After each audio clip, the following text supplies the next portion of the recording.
பாரதிய ஜனதா கட்சி மேலிடத்துக்கு மீண்டும் நெருக்கடியை ஏற்படுத்தியுள்ள கர்நாடக முன்னாள் முதல்வர் எடியூரப்பா காங்கிரஸ் கட்சியில் ஒற்றுமை உணர்வு இருப்பதாகவும் அது பாரதிய ஜனதாவில் இல்லை என்றும் கூறி பரபரப்பை ஏற்படுத்தியுள்ளார்.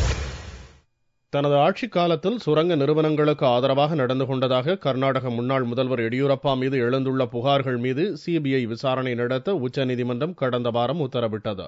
இவ்விவகாரத்தில் கட்சி மேலிடமும் கர்நாடக முதல்வர் சதானந்த கவுடாவும் தனக்கு எதிராக செயல்படுவதாக கருதிய எடியூரப்பா தனக்கு நெருக்கமான அமைச்சர்கள் எம்எல்ஏக்களுடன் அவசர ஆலோசனை நடத்தினார்.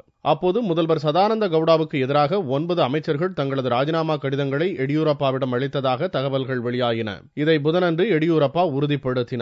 கர்நாடகாவுக்கு காங்கிரஸ் தலைவர் சோனியா வந்தபோது மாநில காங்கிரஸ் தலைவர்கள் தங்கள் கருத்து வேறுபாடுகளை மறந்து ஒற்றுமையுடன் மேடைக்கு வந்ததாகவும் அந்த அளவுக்கு கட்சியை திறமையுடன் சோனியா வழிநடத்தி செல்வதாகவும் எடியூரப்பா திடீர் புகழாரம் சூட்டியுள்ளார்.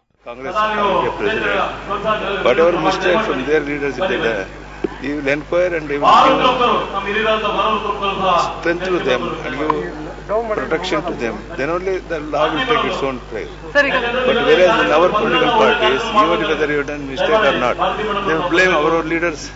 They will see that some type of punishment they must get, they will be happy. This is the difference between Sonia Gandhi and other political party leaders. That's what I told him. Karnataka Bharatiya ஜனதாவில் எந்த நெருக்கடியும் இல்லை என்றும் தன்னிடம் யாரும் ராஜினாமா கடிதம் தரவில்லை என்றும் ஞாயிறன்று காலையில் முதல்வர் சதானந்த கவுடா கூறினார். ஆனால் மாலையில் திடீரென டில்லி புறப்பட்டு சென்றார். மேலிட தலைவர்களை சந்தித்து எடியூரப்பா விவகாரத்துக்கு முடிவு கட்டும்படி வலியுறுத்துவார் என்று கூறப்படுகிறது.